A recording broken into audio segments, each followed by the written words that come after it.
Welcome to Murray City Budget and Finance Committee meeting for fiscal year 2022.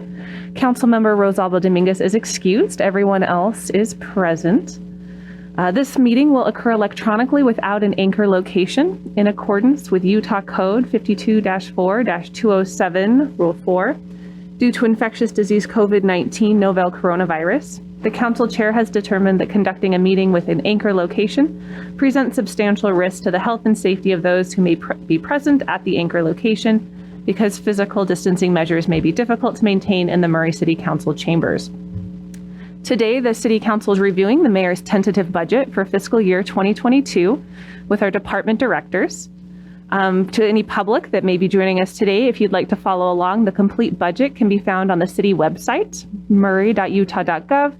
Just hover over government, then click on Budget and Finance Committee, and then view all under agendas and minutes, and you can find our information there. I want to sincerely thank the mayor's office, the budget officer, and all department directors for the extensive hours of work and planning that have gone into the budget thus far. In 2021, out of an abundance of caution, the council asked departments to make difficult cuts and to pause projects while we waited to see how deeply Murray's economy would be impacted by COVID-19.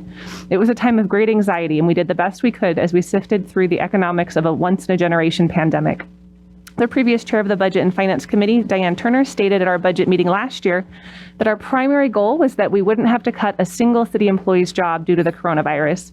In a budget where over 70% of expenses go to personnel, this was no small goal.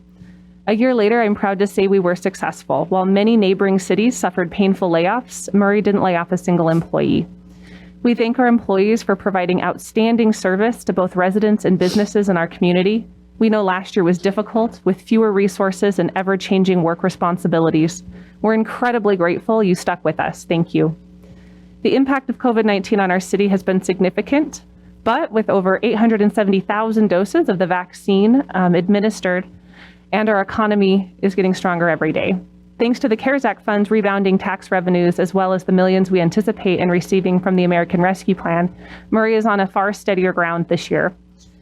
Though I think it's important to mention that without the federal COVID recovery funds, we would surely be discussing a property tax increase today. I'm grateful that due to the American Rescue Plan, we are able to hold off raising property taxes another year.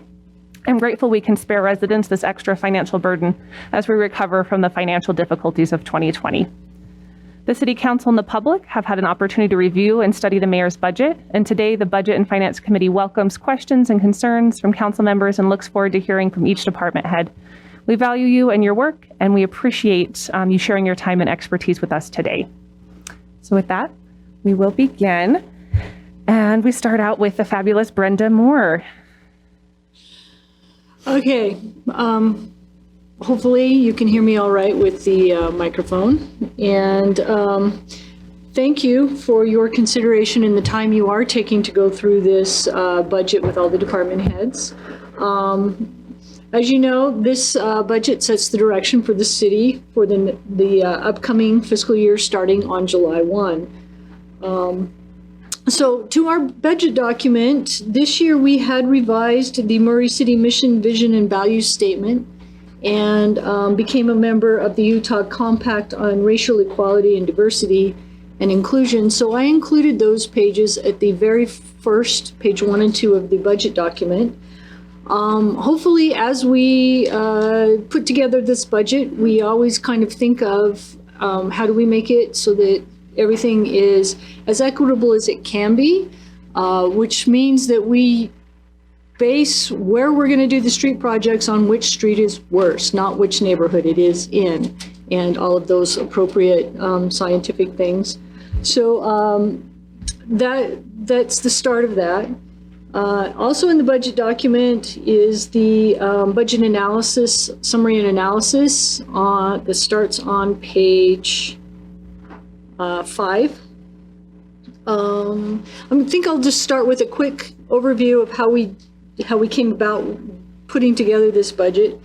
The last part of January, I send out worksheets to all the department heads concerning their personnel, a personnel questionnaire asking them if they need more people, what their overtime level they think they will need for fiscal year 22, And if you need personnel adjustments, if you need more part-time salaries because the wages you need to pay people are going up, and they respond to those questions.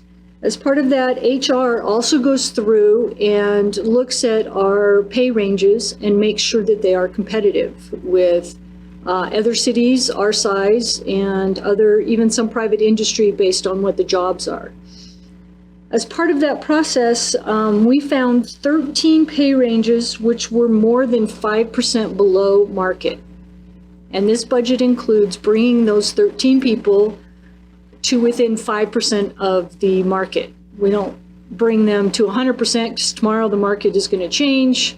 So we bring them within 5% of the market. The pay differences ranged in scale from $279 per year for one person to up to $6,600 for a different person, just depending on what market has done for their job range. All of those are included in the budget, and I think the total cost was around $35,000. The other thing this budget for personnel contains is a 3% COLA, which is based on the Western states average. It's a little lower than what had happened between the last time we gave a COLA and this one, but I think at 3% it is affordable for us to be able to do this year and to help thank the employees for their hard work during the pandemic. We have also included in here the step increases for the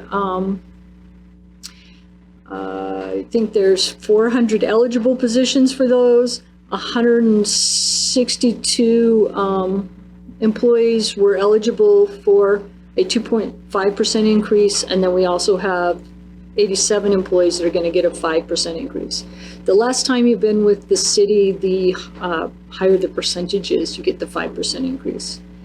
Those are also always dependent on appropriate employee evaluations. If you're not doing your job, you're not going to get the increase. But if you are, you will get the increase. So that's how we put the personnel budget together. All of the budget that you will see on all of these pages include the step increases, the step adjustments we did, overtime, the standby pay that we pay, and all of the various specialty type things, the Christmas bonus, and the sick leave payout that we provide. We have added 3 new positions, and the different department heads will talk about those, and adjusted 4 positions to slightly different things that they are doing. So for operations, we also send out a questionnaire, and we open up the budget and have the department heads or their designated person fill in how much they would like on each line item. The request was that they leave their budget as much the same as possible. There are some things that do increase that we don't have control of, and that they restore their activities, especially for travel and training. And that was the main one that we cut last year, and the other items back to what they feel they will need as if the pandemic isn't happening in fiscal 22. So you will see some big percentage increases budget year to budget year for travel, learning, and some of the things that had stopped happening, those budgets will be brought back up to pre-pandemic levels, what I call it, or fiscal year 19 levels. So then it comes to how I budget revenue. Let me get to our revenue page and then share my screen. So we are going to page 15 in the book. And here.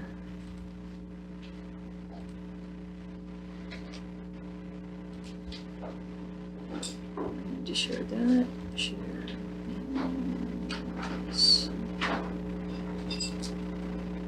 Okay. So on page 15, this revenue section, what I did, is I looked at every revenue category for taxes, taxes, the property tax, services, charges for services, and compared multiple years. You can't just compare last year because things are a little bit different. The budget here says that for local sales tax, I've got a 25% increase in budget. That is true compared to last year where we cut the budget down immensely. It has gone up. What I actually budgeted on both local option and transportation tax is a 1% increase over what I feel we're going to finish 2021 at. Sales tax revenues are coming in very well. They are not increasing like some cities have, but they are also not losing. So that is where I come up with those sales tax numbers. Property tax, we budget at the same level as last year due to truth in taxation. That is the level of property tax we should receive based on what we received last year. We will get some growth. I won't know what that is until probably the day that we approve this budget, and we will increase the property tax revenue and put the offsetting income as non-departmental expense that we can use at a later date when we determine, if we determine things need to use that particular budget item. So other taxes and fees, I conservatively look at what's actually happening. And if you notice, I actually decreased that budget. There are some fees that we are not collecting or taxes that we're not collecting at the rate we used to. One of those is communications. And so I decreased the budget even a little bit more than last year's. Charges for services, I decreased that budget. We are not selling park memberships at the rate we were before, along with, I'm not sure that all of the revenue that the senior rec center was doing or come back. So I've conservatively budgeted that line item. Class C road funds are going to be about 1% more than the current year. And the other, fines and forfeitures have been down. I budgeted those slightly less than what we collected in fiscal year 1920. The one thing that is a highlight, it's not a big amount, but I am anticipating that we will get a UIA dividend this year that will help offset the UIA bond payment that we pay. So it's $78,620. We did receive one in fiscal year 21, and they have it in their budget to do one in fiscal year 22. Brenda, their revenue. that was for the operations expense that we funded back for you. Is that correct? Yes. Okay. That is a repayment of the amounts that we funded. I don't know how many years ago it was. Right. It was Blair, you remember what? 6 or 7 years ago. Yeah. Okay. Yeah. Yeah. I didn't know if that was it, but I know they were going to do half and half. So They did half and half, and so they've given us this dividend to repay those That's OpEx awesome. expenses. is what Thank they you. call it. Okay, that was my question. I wasn't sure what the UIA is. Yeah, that's the Utopia UIA. Gotcha. I should have Yeah. probably put Utopia also on that line. But UIA is the entity that is sending it to us. Yeah, that's great. We have budgeted the transfers in coming from our enterprise funds, power, water, and wastewater at the 8% of their operating revenue, just as normal years. And the increase you can see in that line item is due to some revenue increases, and then just some thoughts on climate and how their revenues may increase due to it being hotter and drier. And that trend seems to be consistent right now. So overall, in the general fund, personnel has gone up 4.8%. That includes the 6% increase in insurance premiums. Operations have dropped 4%. Some of that 4% drop is actually due to no longer having the CARES money there, but and the CARES expenses that we had last year. But operations have stayed pretty much consistent and overall. City debt, those are just the debt payments. Just as in summary, we are projecting to use reserves this year to balance the budget. We're projecting to use $2.7 million to balance the budget. Last year, we had projected that we were going to use $3.7 million to balance the budget. And right now, my best estimate is that we are actually going to gain $2.9 million in reserves. So a lot of that is due to the CARES, and a lot of it is due to sales tax revenue not dropping as we had anticipated. So we're basically using this year's fiscal year 21's reserve buildup to pay for the budget shortage in fiscal year 22. This, I know, it's one-time money that we're using for ongoing projects. It is not sustainable. And in the next year, if nothing changes, we will be discussing, when I'm sitting here in front of you next year, we will be discussing a property tax increase to keep us up with inflation. Hopefully, we've got a lot of development out there. Hopefully, a lot of it will come online and we can do a very small property tax increase, but there is no, and I'm hoping to keep it a small property tax increase, as the citizens had requested the last time we did that 40-something%. Do a lot of small ones instead of one great big one. So It's interesting. I'm hearing you talk about all these numbers. Just yesterday, I had a younger person say to me, "You guys have it. You have to budget. You have to." I said, "Well, yeah." And as serious as can be, he says, "Well, the federal government doesn't." And he was really, so he says, "I'm surprised you guys have to do that. I didn't think people had to do that anymore, government." And I said, "Yes, we're required." Yeah. So that is the use of our reserves. Discussed revenue. I thought I would jump down and talk about non-departmental expenses, what's in there, because nobody else is responsible for that. That is on page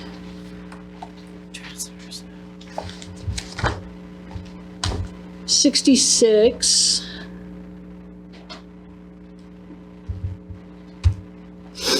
Oh, actually, let's see, on the PDF, it's 3 pages more.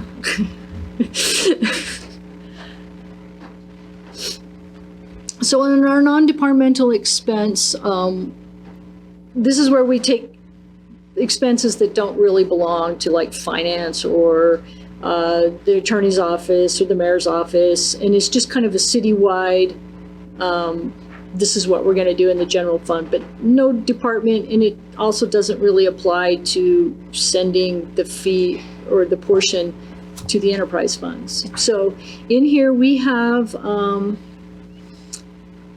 miscellaneous expense I have dropped down, and that's probably where I will put the property tax increase or the property tax gain that will happen due to just new growth that comes in. Brenda, what's the page number? I missed that. It's on page, it's got its own tab, and it's on page 66. It's right after, Got it. Thank you. okay.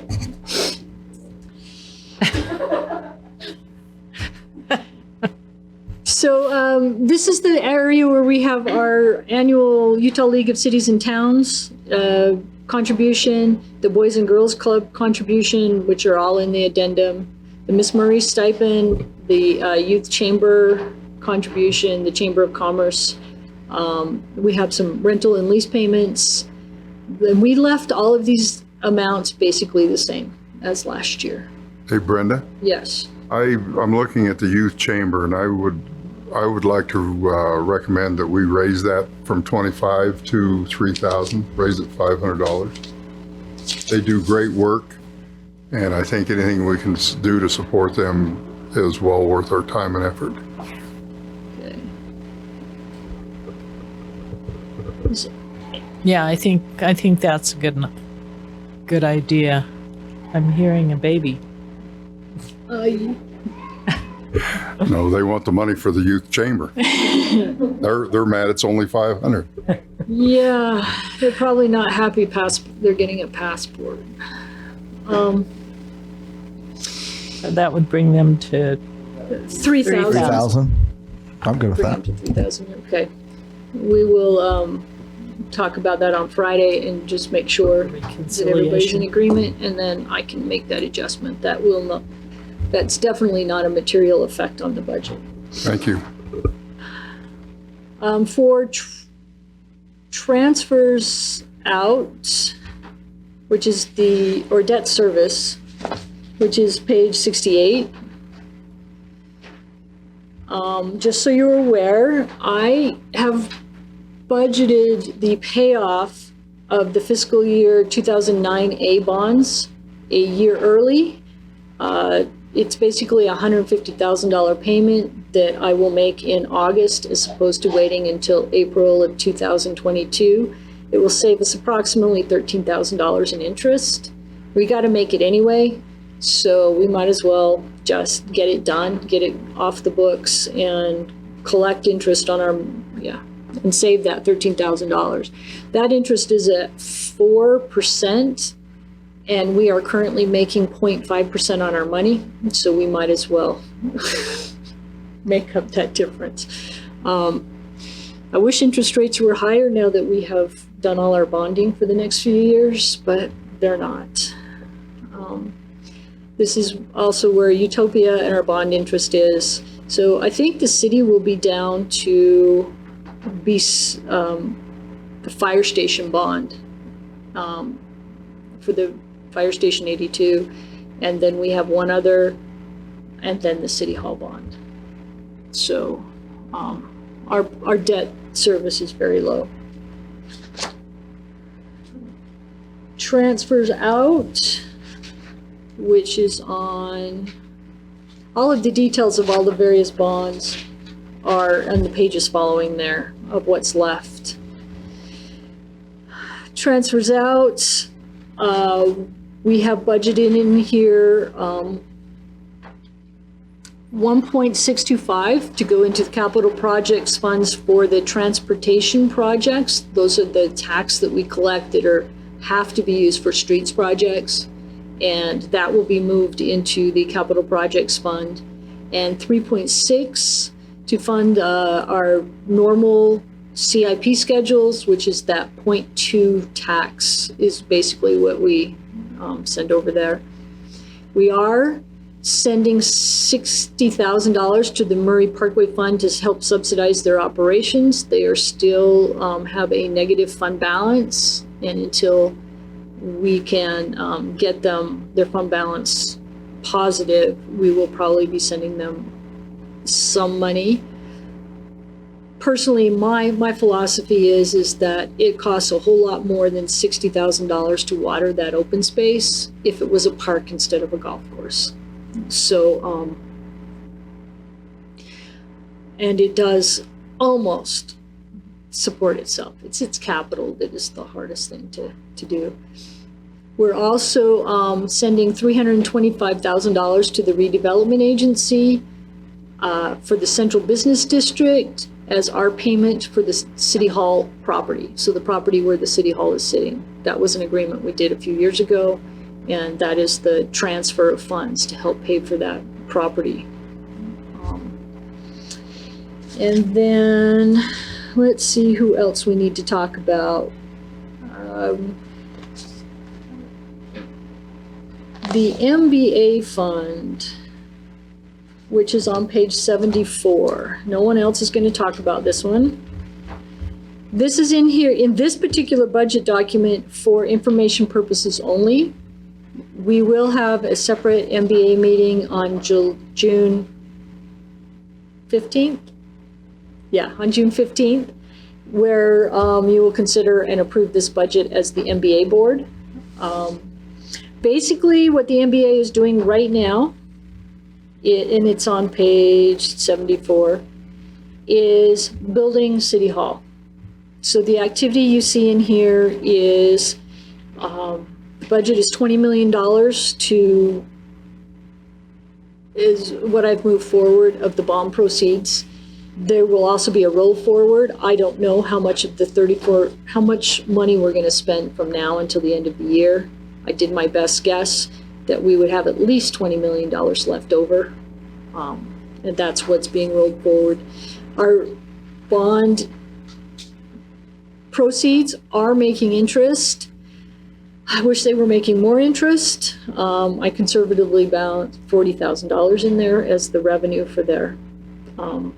So this fund, it will basically build the building and then receive rent payments and make bond payments until the bond is paid off. So that's the simple thing for that. And I think we talk about the Telecom Fund, which is the one that, it's on page 129. That's the one that runs the queues for the old Utopia connections, where people could borrow money to connect to Utopia. That one is, we're down to 146 accounts. It should, I think the 10-year ones are just starting to pay off, some of them, and then the 20-year ones, of course, will be another 10 years. But as people buy and sell houses, they are dropping off because they usually get paid off. So that, anytime the fund balance is above $100,000, it's paying for itself. So it's doing okay.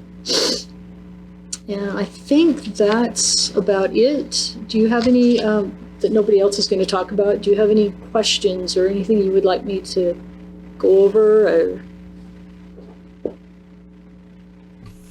I think that was really helpful. Also, Brenda, I just want to let you know I appreciate your meeting with us before. And that was also helpful because this is a lot to digest. And so I know, for me anyway. So thanks for your prep as well. That was really helpful for me. Me too. I am running 15 minutes ahead, so we do have Wow. time if you want to discuss anything. Any other questions, comments? No? All right, I think to echo Diane that the opportunity to discuss with you earlier and review and ask questions has got us in a good place.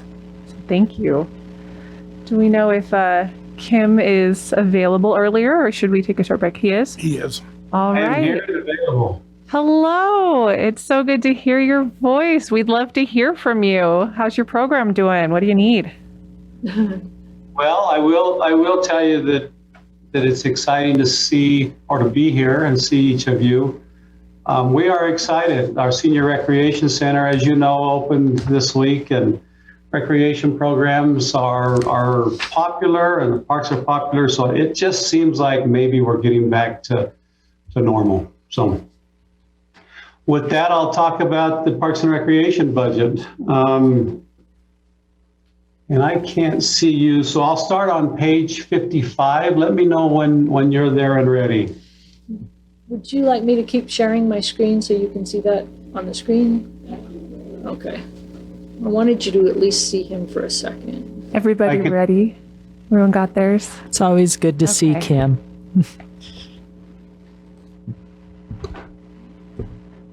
All right, we are all there. Okay, we'll start at page 55. That is, excuse me, that is the parks budget. The parks budget is status quo with the exception of we are restoring the cuts that we made last year. So I'll start with staffing. Staffing remains constant, the same. We are restoring travel and learning, small equipment, and that is all restoring the cuts that we made last year during the unknown COVID era. Page 56. Kim, can I ask, this is Brett, can I ask a question? Absolutely. How has, when you say staffing is good, has it, or is the same, has it been at all difficult with any staffing with, I know you do a lot of, what do you call it? Help me out. Part-time. Yeah, part-time, but I know, but there's a seasonal. Seasonal, has it been harder on the news you hear that all these people are employed and it's hard to get them. Is that happening here or not? It has been horrible, Brett. We cannot find seasonal staff for our parks. We are struggling to hire enough lifeguards for the summer. And Dave Caruth with our golf course, which is an area that people usually like to work seasonal. He told me today he has 2 applications this year. So we are spending a lot of time recruiting, a lot of time trying to find seasonal staff. So good question. I wasn't expecting that, but Are you interested in working during the day, maybe? yeah, Dale said he wanted a part-time job, so. We can find something for Dell as well. So Thanks. on page 56, utilities went up 4%, and that is just to keep up with the water tier rates that you're aware of. And then rent and lease payments went up 12%. And what that covers is it pays Pacific Corp for rent under the power lines at Willow Pond Park and Germania Park. There's a slight increase there. And that is the parks budget. I'll move on to the Park Center, page 57, unless there's questions with the parks. Looks like there's no questions. Okay, we'll move to page 57, Brenda. That is the Park Center, and you will see there's a number of, let me start with staffing. Staffing remains the same. Operations, you will see a number of areas that are increased to bring us back to status quo before COVID. Swimming pool supplies has gone up 11%. This covers the cost of swimming pool supplies. And then you'll notice that supplies sponsored has gone down to a 0 fund. What that is we had sponsorship monies in the 2 years previous and in 2021 that we don't have this year. So that has dropped. And then page 58. Page 58, contract officials has gone up 11%. This fund basically pays for our swimming and fitness instructors, so it has gone up 11%. That is the Park Center. If there's no questions on the Park Center, I'll move into recreation, page 59. Just to comment on the Park Center, I hear that it's just packed, that people are really coming back in droves. So that's great. We are seeing that, and we hope that it continues. So, page 59, recreation. So you'll notice there are several line items that have been restored again in recreation. Some that increased, other than restoring back to normal, was overtime. Has increased by $500. This is to cover the cost of overtime, mainly for the 4th of July. Supplies has increased about $3,000, and this covers the cost of supplies. And then the interesting thing is software support. Software support has increased by about $5,500, and this is to purchase a program called Quick Scores. What Quick Scores does is it allows our recreation coordinators to schedule schedules and games with a program that allows the public to see all of their games, all of their game times, and any changes are instantaneous. So you can look online and see all of your games and any changes. It also allows us to post scores for the adult leagues and standings as well. So we're excited to bring on Quick Scores to the recreation department. That covers recreation, unless there's questions with recreation. Quick Scores sounds amazing. Is that a one-time purchase or like a regular subscription? That is a year-to-year subscription, but if you're involved in any of our recreation programs, you will see that used this year.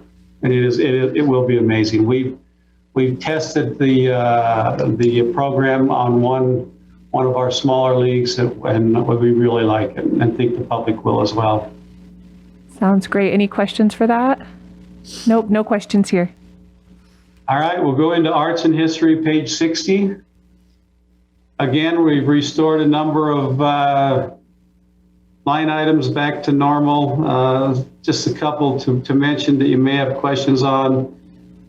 Contract services went down, and this was because of grants, a grant change. But if you look, it goes back to the fiscal year 19 and 2000 number. Staffing remains constant at 2 full-time employees. So any questions on arts and history?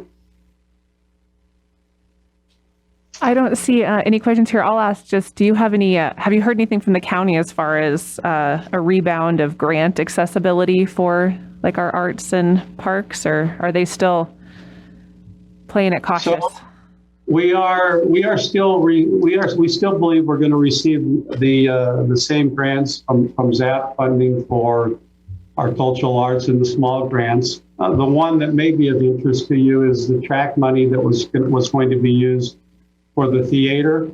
We know that they're looking at that. We are hoping that they restore the funding for the theater, and I'll talk a little more about that as we get to the CIP. But if you have contacts in the county, please let them know that we're anxious and would like to see that the money restored for the theater. So good question. Thank you. In addition to that, I received an email from Brad Kendrick that he is planning to put together he's from the county, and he's planning to put together a track meeting early fall. So we'll have some discussion about that. I sit on the track board. Thank you for that update. Okay, we'll move into outdoor pool. That's page 61. So our outdoor pool, again, there's only changes in bringing things back to fiscal year 20 level. You'll notice that our full-time wages looks like it's changed by 53%, but this is not the case. It was a budget error, so no change there. And then equipment maintenance has gone up 1,000, and that's simply to cover the cost of maintaining the equipment at the outdoor pool. Our seasonal money and lifeguards are paid out of the park center budget, so you don't see that in the outdoor pool budget. So, any questions with the outdoor pool? I don't see any here. Okay, we'll move to the senior rec center, which is page 62. So there is a change on our senior rec center in staffing. We are asking for our meal program supervisor. This is a position that works 30 hours a week, so 3/4 of 75% or 3/4 of a position. However, they receive full benefits from the city, so we're asking that position go to full-time or an additional 10 hours. This is easily justified, at least from our end, in that we can work this person 40 hours a week and maybe even eliminate some of the seasonal helping that position out. And the cost is minimal to the city for what we gain on having a full-time employee. And then everything else down below in operations is restoring back to fiscal year 20. So that is the senior rec center operation budget. Any questions there? How is the reopening of the rec center going? The reopening is going wonderful. Our seniors are, I was going to say happy, but I'm going to say ecstatic to be back at the senior center. I was telling the mayor yesterday, the only problem that we had is we have fitness equipment at the senior rec center, and we didn't think about the small batteries that are in the fitness center and how they get recharged is by using the equipment. So we had some issues the first day with low batteries and batteries going dead, but that was quickly renovated with use of the equipment. So we're excited for the senior center to be open. That's so wonderful. Diane, did you have a question? How did you know that? Good. Well, I'm just curious a little bit more on the meal program supervisor. You usually have seasonal meal program staff that that you use? Is that why you're going to put it to full time and it'll save us some money? Yeah, the meal program supervisor has a seasonal person that comes in and helps them when needed. And they'll be able to use that person less hours. And plus, we'll be able to offer a little bit more in lines of our meal programs, having this person there 40 hours a week. All right. And again, they're working 30 hours right now with full benefits. Okay. All right. Great. Thank you. I'll hop back for a question with the outdoor pool. Is it going to be open at full capacity? Any restrictions? So I talked with Marcy today. We are planning to open at full capacity. She's nervous about having enough lifeguards, but we're a month away, and we're planning to open at full capacity, regular schedules, beginning that Saturday before Memorial Weekend. I think it's the 29th, if I remember correctly. That is very exciting. I know my little people are very excited to get back to the pool. But I lied to them and told them the pool is only open if it's 75 degrees or warmer. So they asked me the temperature every day. I'm like, sorry. Yes. All right. It's looking good. Right?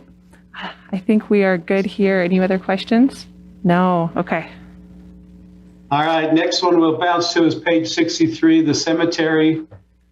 With staffing on the cemetery, we have an office administrator that is 30-hour employee, as well as like the mills person at the Senior Rec Center. This person maintains and takes care of our office. We're requesting that this position go to 40 hours a week as well.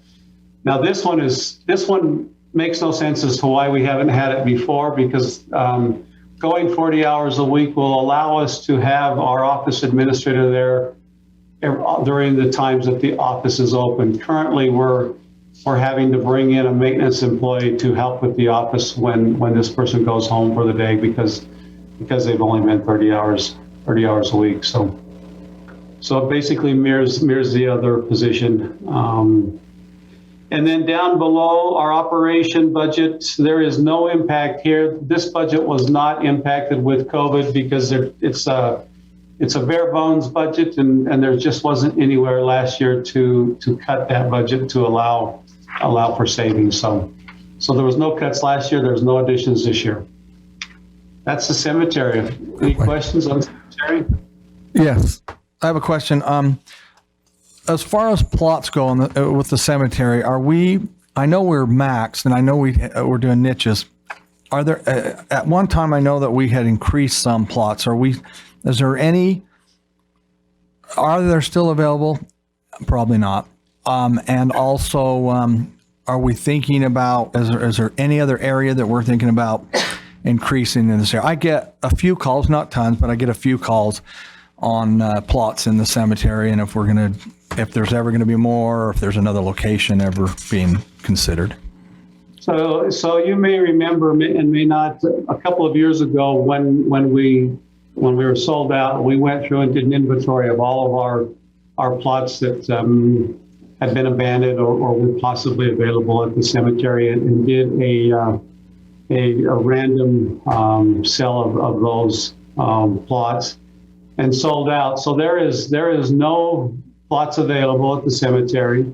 Unfortunately, to my knowledge, there's no ground, at least around the cemetery, that makes sense to expand into. So if the council and mayor were to want to expand the cemetery, we would have to look to a different site.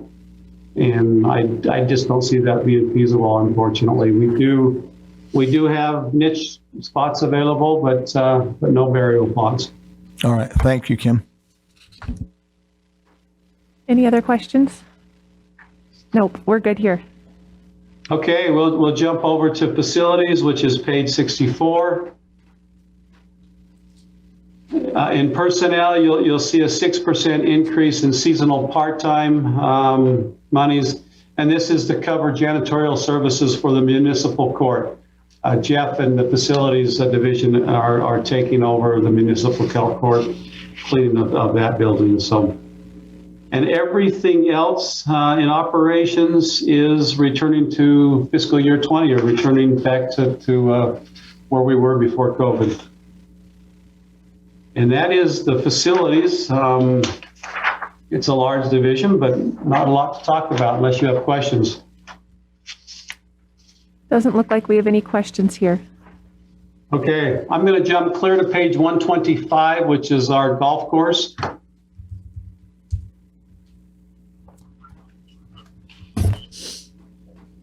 All right, the Parkway Golf Course.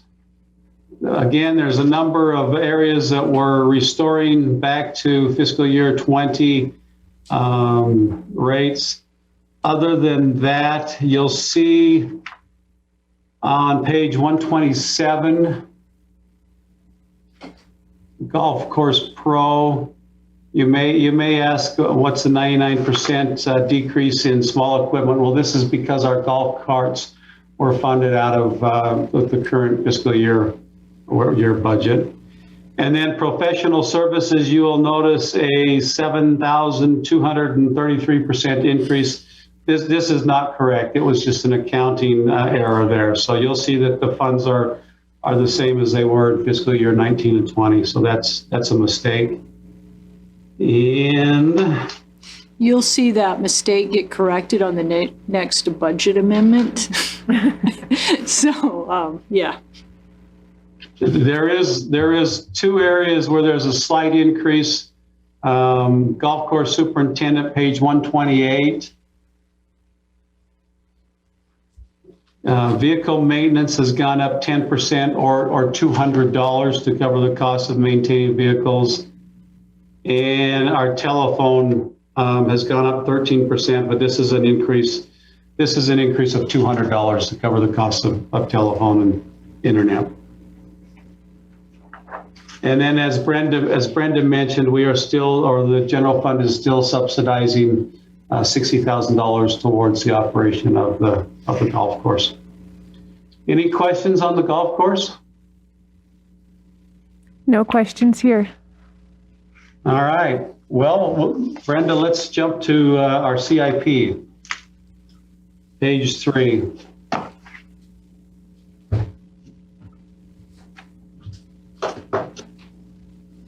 All right, if you're on,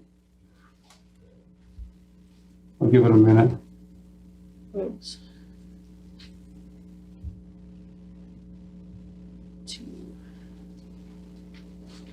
We lost you, Brenda. Or you lost your mirroring. I lost my mirroring. There we go.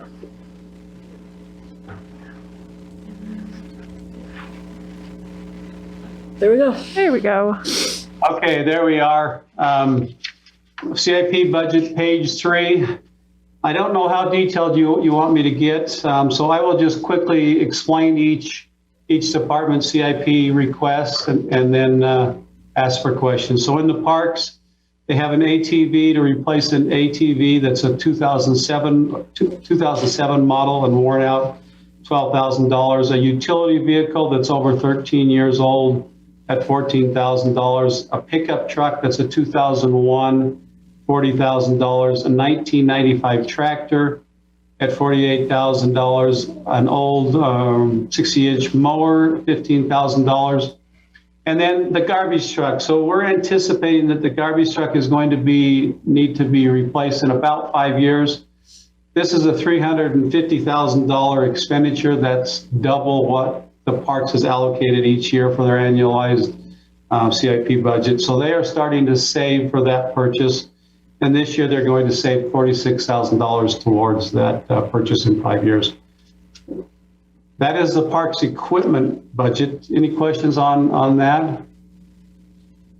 No. All right, parks and infrastructure. So we have $12,000 for the park impact fee. We talked a month or two ago about that in Council of a Whole.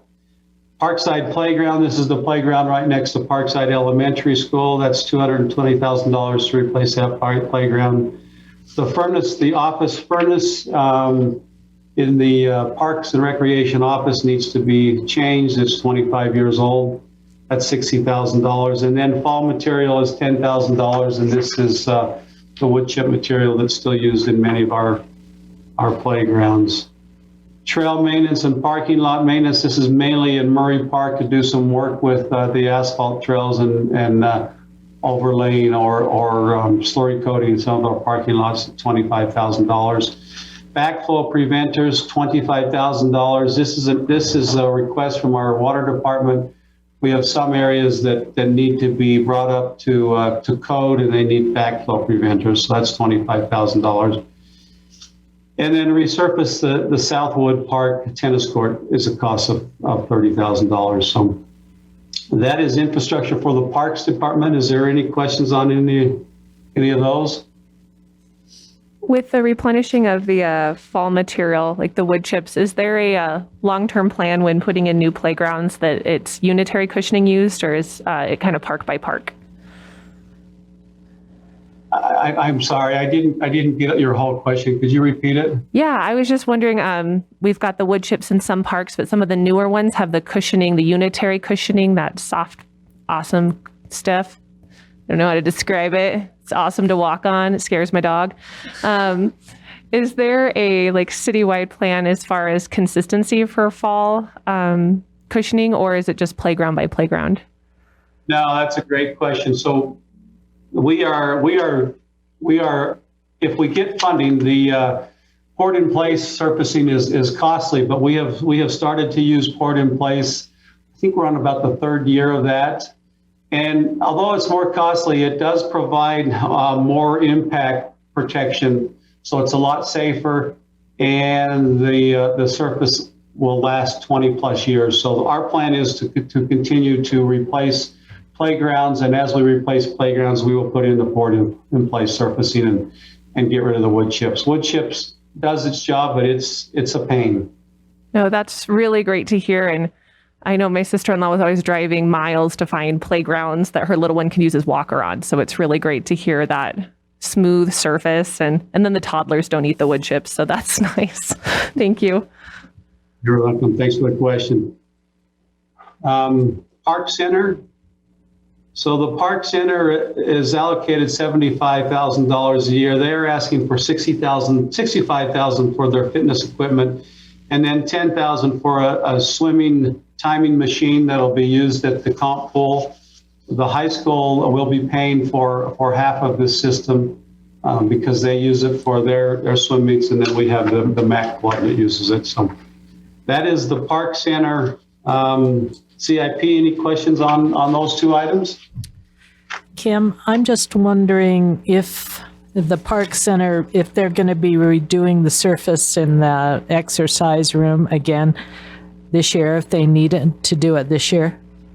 I don't know the answer to that question. I haven't heard Marcy talk about it, but I can certainly find out and get back to you. Okay. Yeah, I'm just curious. Usually in September, end of August, September, they close it, which I hate, but I know it's necessary. I'm just curious if they're going to be doing it again this year. Yeah, I'm suspecting if we do it, it'll be a lot less, because while we were closed, we went through and did a very thorough refurbishing where we could in the gym floor. So if so, it'll be a lot fewer days. I don't see us doing it for a whole week. Great. That's what I was hoping. Thank you. All right, page 5, recreation. They have two items, a Dr. Dish basketball feeder, and I know you're all excited to use this. This is a system that automatically feeds the balls to basketball players as they're practicing or playing over at the rec center. And then replace our volleyball system. So we're going to replace the volleyball system in the Park Center, and so you understand, we'll take the Park Center system and move it to Hillcrest Junior High that we use, and we'll take the Hillcrest Junior High system and move it to Christ Lutheran Church, which we use for volleyball as well. So our old system will go to Christ Lutheran, and the new system at the Park Center. So I'm pleased with our recreation and thinking this through and making sure that we have the best equipment for our own facilities. So that is recreation. Any questions with recreation, CIP? No questions here. Okay, arts and history. This is very simple. We have $500,000 that we're putting towards a savings for the Murray Theater. Again, we're hopeful that the tracks money will be restored, and we'll again be looking towards renovating our Murray Theater. Any questions on the theater? Do we have an idea of how much it's going to cost to do that? Well, we had an idea a year and a half ago, and it was about $7.4 million. As you know, the cost of construction hasn't gone down and isn't the same. So we're anticipating that it's going to be more, but we don't have a cost on today's cost. Yeah, I sure wish we could get going on that. That would be good for the whole city, I think. Is the grant amount the same, 3.5 million? Or not grant, sorry, not what the track funds, or was it track? Yeah, we're hoping that it's the same. Wouldn't it be great if they gave us more? But hopefully they give us the same. And you're right, it was around 3.5 million. Yeah, we don't know with that, Brett. I know it won't be more. Yeah. It'll be that it was 3.6. Hope it'd be that, yeah. Okay. Thank you. All right, page 6 is the Senior Rec Center. They are asking for 2 items, a new fridge and a new dishwasher in the kitchen area. I don't know if you have any questions about that, those 2. No questions. All right, cemetery is asking for 4 items. They're asking to update the office with new carpet and repaint. That's $25,000. They're asking to replace a 1995 truck for $26,000. And you probably haven't seen this truck, but if you have, I call it the ugliest truck in the city's fleet. So it will be nice to have that going. And then a mower for $18,000. And then soil contaminant bins. If you've been over to the cemetery, you know that it just northwest of the cemetery office, there's an area where they dump soil remains and use soil as they go about their business. The stormwater people have asked us that to put in these containers so that we can control the stormwater and not have concerns with stormwater going through that and then into our stormwater. So, and that's $40,000. That's the cemetery CIP. Any questions with the cemetery? I just want to know if Lori's going to highlight these trucks from 1995 in the museum. I feel like if we keep them much longer, they will become antiques and Lori can use them, yes. Amazing. The facilities, page 7. So Jeff has asked for 6 items. Building upgrades, $1 million. This is to prepare the mansion to move the museum over there when City Hall closes.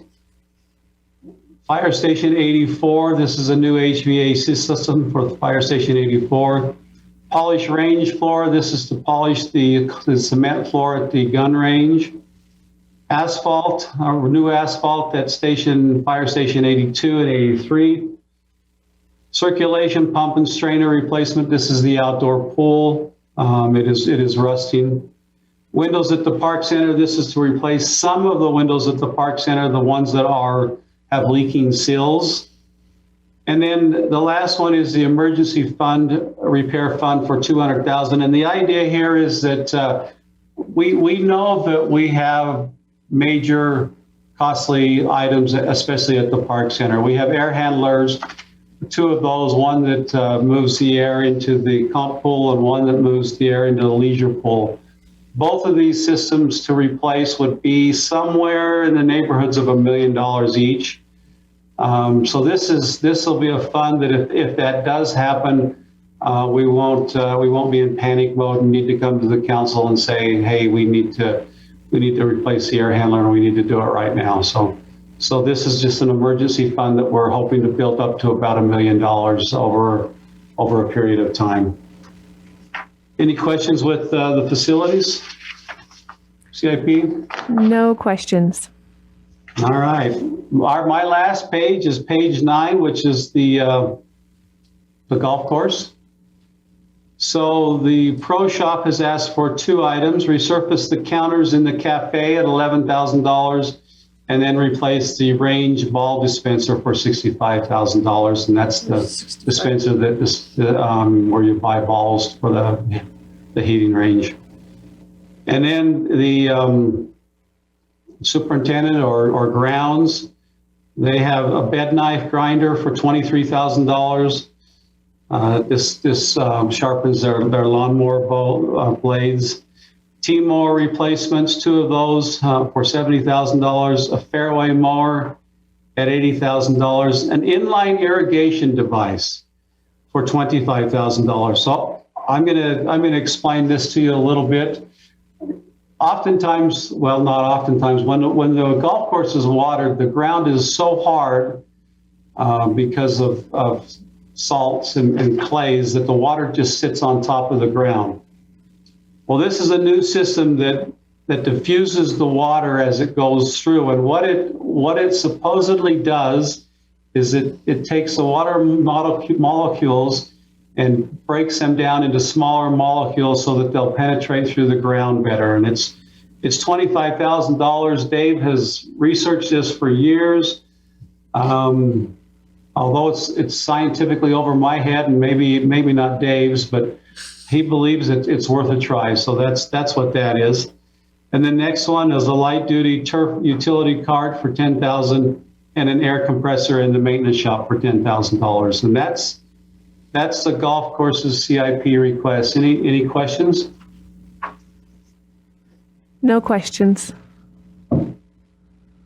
Well, that is all of Parks and Recreation. We thank you for your time and appreciate the support that you gives Parks and Recreation Department. Thank you so much. It's good to see you even on the screen, and we appreciate everything you and your team does. Thank you. Thank you again. Yep. Thank you. All right. We're running a little bit ahead, but is GL online or around? And does he want to start? I'm on Zoom. I'm around. You are. It just sounds like the I am. voice from on high without my Zoom up. Welcome, GL. We'd love to hear about your budget. Okay. My budget starts on page 25 and 26. Page 25 is the civil attorney side and 26 is the prosecution side. It's basically the same as it has been. The one change is in professional services on the civil side. That's on page 25.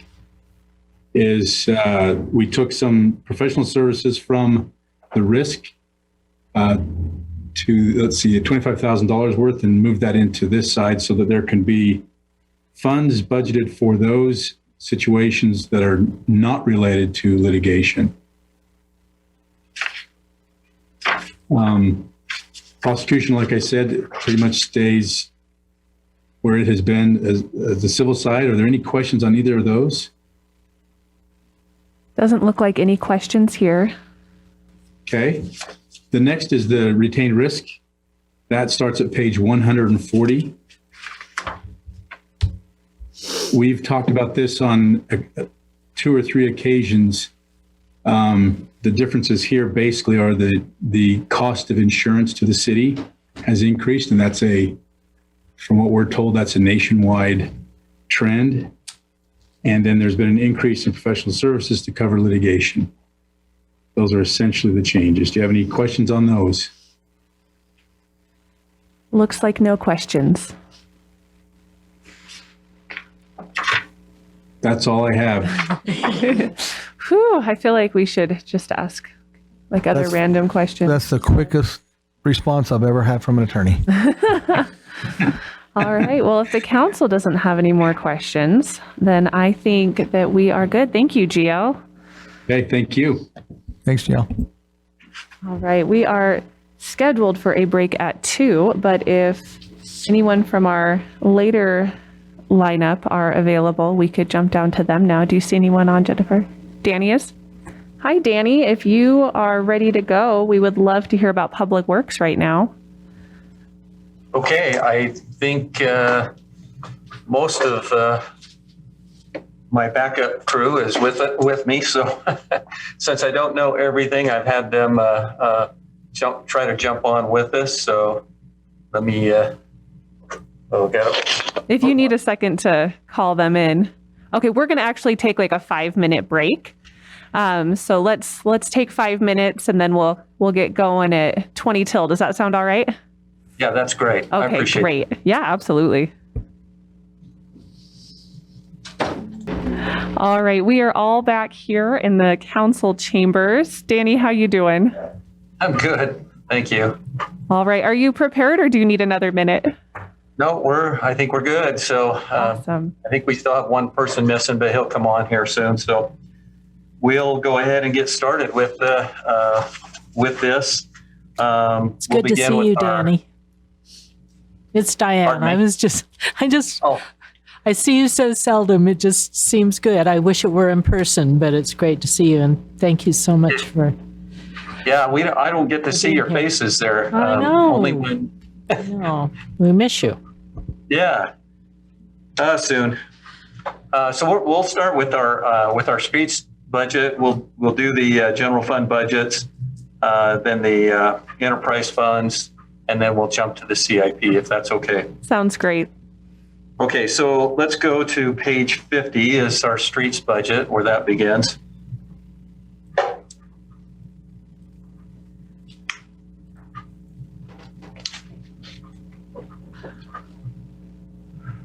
Okay. Really, the one thing I just wanted to point out here is in our professional fees. Last year, if you recall, we originally asked for money to do the street scan and sidewalk scan all in 1 year, and because of the budget constraints last year, we decided to cut back and just do the roadways, the streets portion of that. This year, we would like to add the money in so that we can do the sidewalk portion. And as part of our professional services and finish up the program. What we found out with the roadways is that we had a pretty good handle on there, but we found that there was a few roads that rose to the top of a list that we hadn't been aware of, and so that was a good thing for us to do. And so we've got that in our program, and it's working really well for us now. So we hope that the sidewalk portion will help us in the very similar way. So that's most of our full-time and operations. Had a few additional expenses for our cost of our phones for communication, but other than that, it's a pretty basic budget. So if there's any questions, I'd love to answer that. Otherwise, we can move on to our engineering. Any questions? Nope, no questions here. Okay, page 52. So in this budget, there are a couple of things I'll point out. We have asked or have put in additional monies for travel and training. We didn't do much last year, and now the guys the engineers are bumping up against the need to maintain their licenses and certifications, and so we're going to need to. We needed to add some money in there to provide for that training.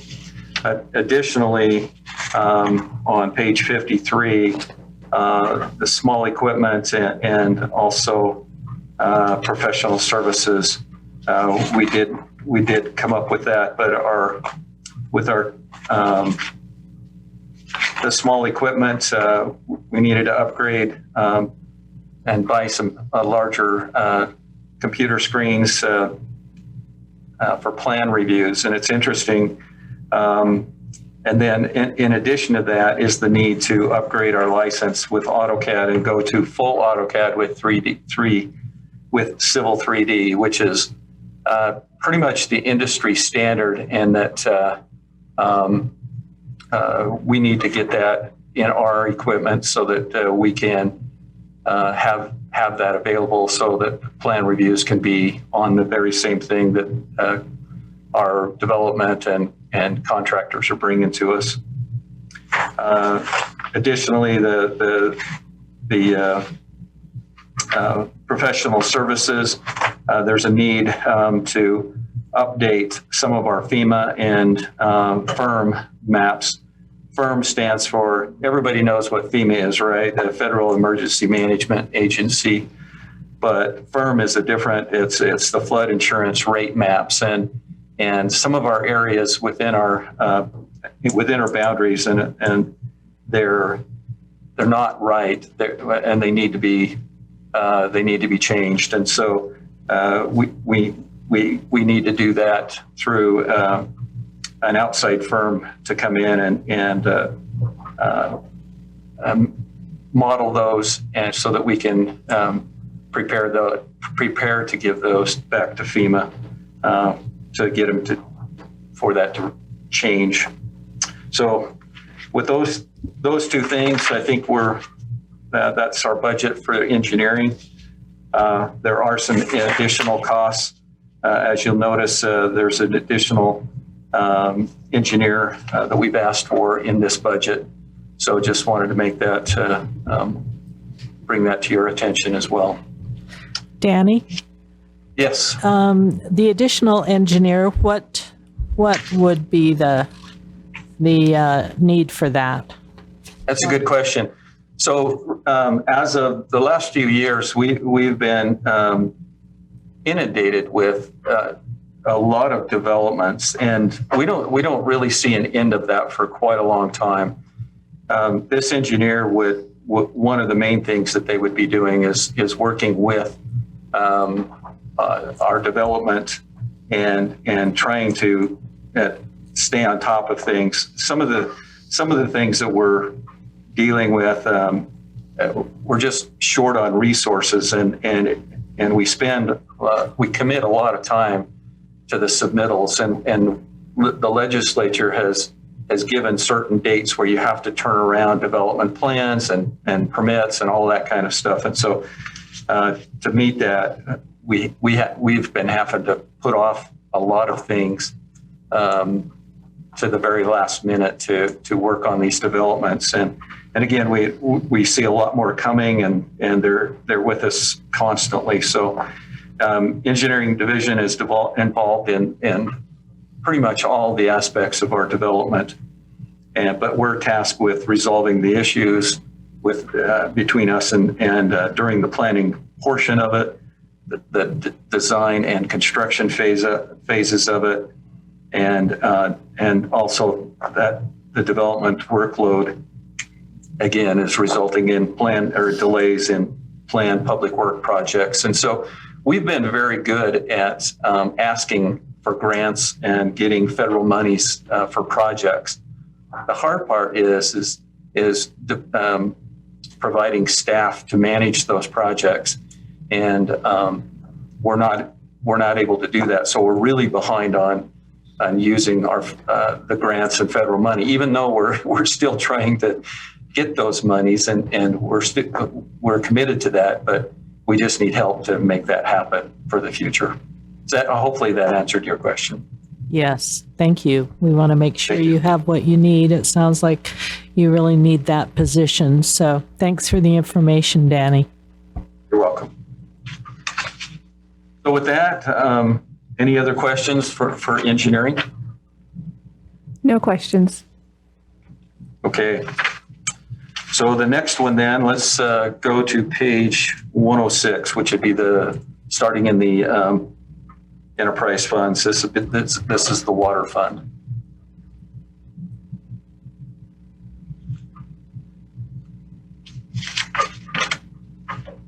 So again, you've probably heard this. Well, you heard this from Kim. Most of our budgets are pretty basic. Very few increases. There are just a few little ones, but we'll go through some of the minor ones that we have. when we get into the CIP, they'll probably help. You'll probably have questions there. We have in our professional fees in the water, we have projects that we need to that we're hiring out, and so we're using outside engineering firms to develop those projects for us. We've had an increase in the fluoride costs, and I don't know what's going to happen with our chlorine. As of just the other day, we're hearing that chlorine is going to be a difficult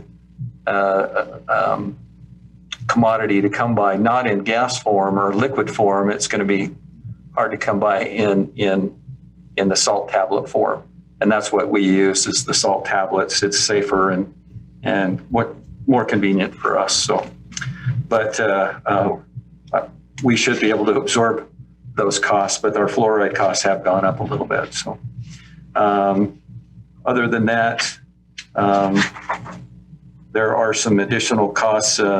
You'll probably notice in our operations on page 110 from our meter reading.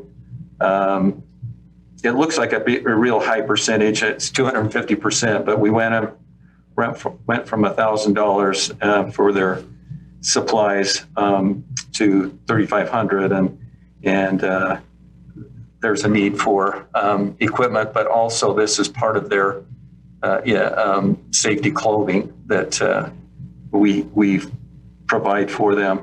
Last year, the power department, or last few years, the power department has funded those, but with the switch and them coming to the water division to work out of, we need to provide for those and budget for it. So that's the reason for that one. Other than that, we're meeting our obligations for our bonding and other things. And so if you have any questions in that fund, again, we'll get to projects here when we get to the CIP, but any questions there? I'm just wondering about the supplies, 250% increase. Is it just stuff Right. you've been weighed? Yeah, that's what I just went through. The clothing that they wear, the meter readers wear, is really expensive clothing. And the last couple of years, the power department has budgeted for it. Now we're budgeting for those clothing items. It's special clothing that's rated for flash rated and for protection, and it's pretty expensive clothing. So I guess that's the purpose for it. okay. Thank you. I have a question. I understand the way the funds are allocated for the property site master plan, for the public services property site master plan, but could you talk a little bit just about what that will look like? Sure. And that's a really good question. I forgot to bring that up. I didn't have that on my notes, but one of the things that we have been dealing with down here, we know that the new city hall is going to change, or the new city hall is going to be built, or it is being built, and with that, CED is going to be moving up to city hall. So this building will be vacated. There's old buildings here that we have our crews in, and so and we need room down here to operate. So what we wanted to do is have somebody come in and help us develop a master plan view of our site here and the use of our buildings. And with that, that's the purpose of it. And so we've kind of divided up how that's going to be paid for between the departments and different. So it doesn't one department isn't getting hit with, or one division isn't getting hit with the whole expense. So we're just kind of sharing that expense. And that's our goal, is to just kind of look at the site down here and our buildings to see how we can expand, provide the storage that we need, provide the working space that is needed in the best possible way, and to see if we can either repurpose, or we're going to have to tear down and build a new shops or whatever it might be. And that's our goal. Thank you. Yeah, is that something that will be presented to us or will we get to hear about once it's complete? If that's something that that you would like, I'm sure it's something that we can talk with the mayor about and show that to you how that would look. He's nodding at me. It just sounds fascinating. I'm just excited about it. Brett, did you have a question? Okay. All right. No more questions over here. Okay. All right. So let's go to page 112, the Wastewater Fund.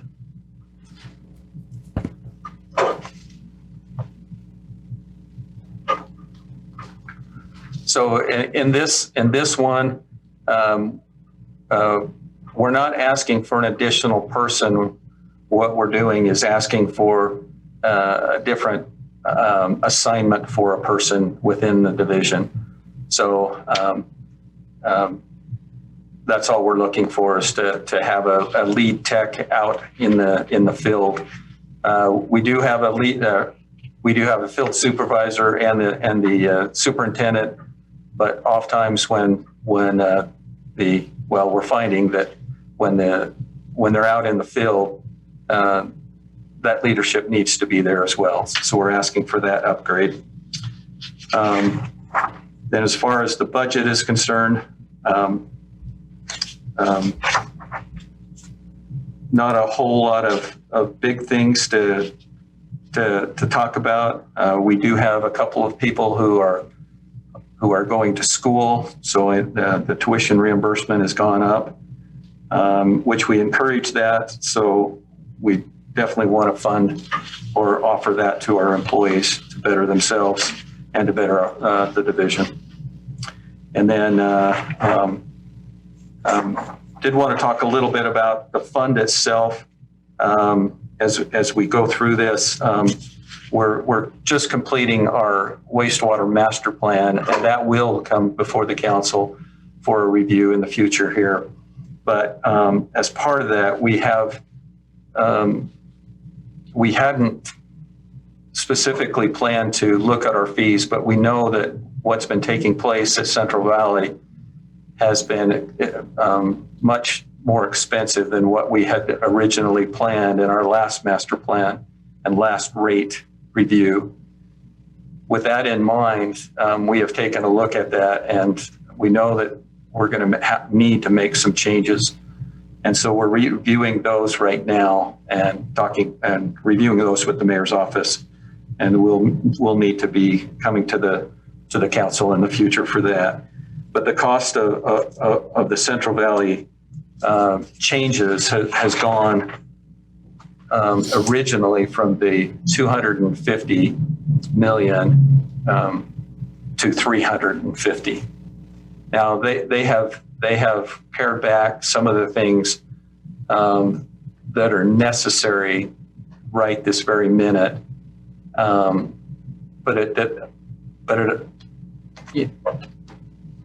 added that to ongoing expenses on a monthly basis, but the expense is still in that $300 million range, and which was completely unexpected. So with that, many of the other entities immediately raised their a $5 increase several years ago. We decided to take a more methodical look at it and raise our rates in smaller increments. As it turns out, we might have made the wrong decision doing it slowly. We were trying to be more conscious of our citizens, but we might find ourselves in trouble here. But we're still reviewing those, and we might receive a little bit of help from this, from not CARES money, but this last infrastructure funding that is being proposed or coming to us. But we're looking at all options, and so we'll bring that information to the council later. Just wanted to keep you aware of that.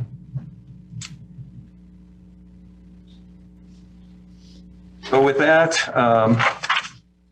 any other questions on the wastewater? No questions. Okay, so we're at the Solid Waste Fund, page 130.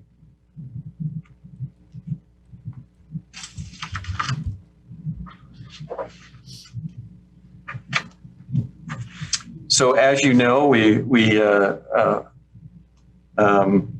made some changes last year with our solid waste fund, and as part of that, we went back to the every other week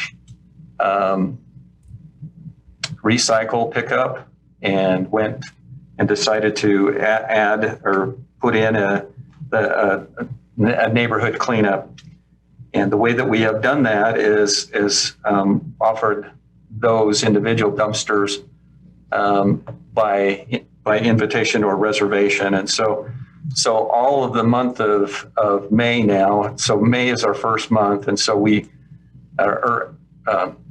April or May is the first month. So at the beginning of April, we did put out the information, and we finally filled up all of May's reservations just right at probably the very last day of April, which was not a big problem because we can still, if we had them available, we'd still allow them to be given out.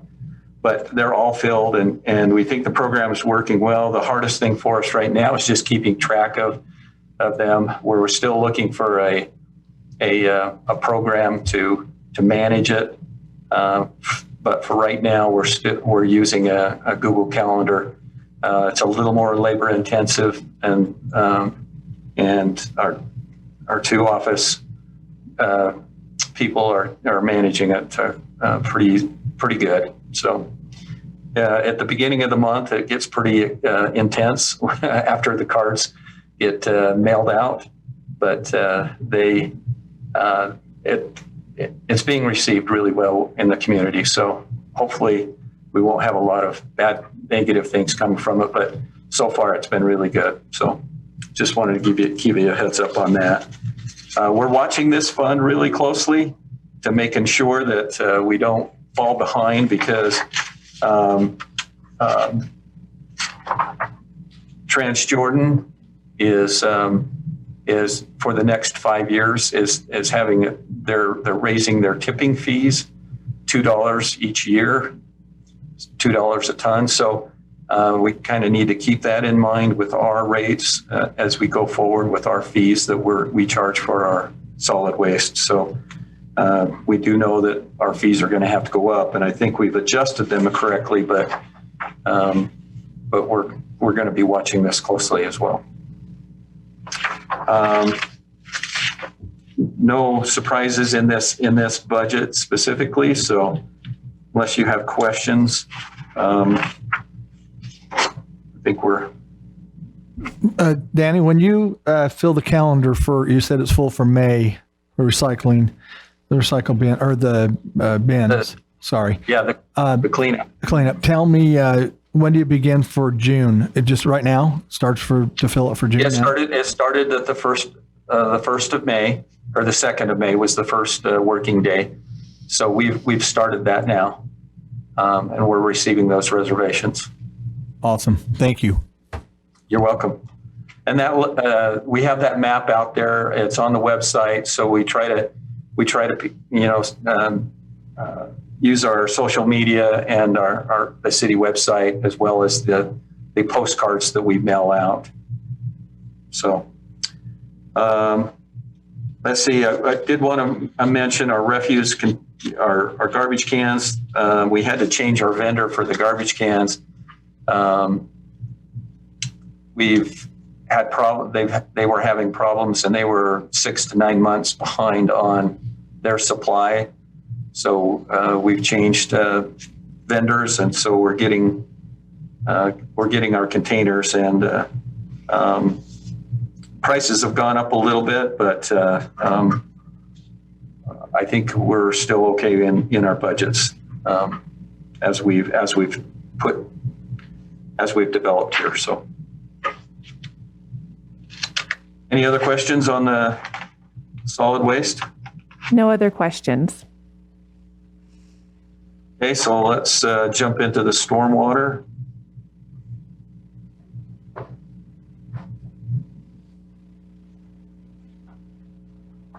but this is another fund that we do watch this, but we set forth in 2019, the council approved a 5-year rate increase plan going forward. So we're only in our first year.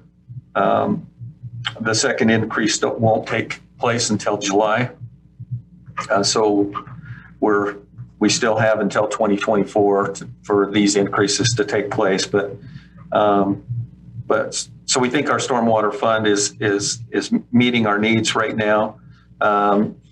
We just needed some of the costs that came in last year a little bit high in our projects, and so we've been working on the smaller projects in-house and saving most of the money for the larger projects that require contractors to do. So, but we think that everything's good the way that we're working right now. We did have some additional expenses that hit us with our Vine Street project, but we're able to use some of our transportation tax money in that. It can be used for that type of infrastructure during a road project as well. So, but I think we're okay. So, but just letting you know that we're watching that closely. And as far as the budget is concerned, there's nothing that's really out of sight there. Did have a little bit of expense in our small equipment, but that's just replacing pumps and things like that are needed each year. And then our rent and leases went up by 125%, but that's part of the equipment that we have. We have a trade out program on pieces of equipment, and they've got 3 pieces now, and that's why the rental or the lease costs are the way they are. So, but we get new equipment every year because of that. So, and it's pretty inexpensive for us overall. I think that's all I have to share on the Stormwater Fund, unless you have questions there. No questions here. Okay. Then our central garage. So, as you know, we have our shop takes care of roughly 400 pieces of or vehicles and another 150 smaller pieces of equipment. So they can be busy at times. They do a good job. No surprises in their budget. They operate pretty efficiently and are helping to meet the needs of the city overall. So, have any questions there? Love to answer them. Yeah, Danny, I don't have a question, but over the years, I've watched the age of the equipment that Murray has, especially in the construction industry with dump trucks and laydown machines, tack trucks. Right. I really think if you don't maybe canonize these people in the shop, you ought to at least make them knights, because the work they do to save Murray money and to keep this equipment on the road is just amazing. Especially, what do we have? 4 people in the whole shop. Yeah, we have 4. Yeah, we have 4 people. We have 3 mechanics basically in there that do all of that work. And so, yeah, you're right. And they are great people, great guys to work with, and they do a great job for us. Yeah, it's just amazing what they do. Yeah, they do. Thank you. Looks like no other questions on our end. Okay. So I think our the streets CIP begins on page 12 of the CIP.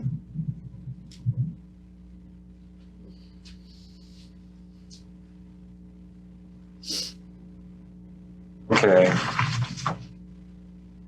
So we are going to, and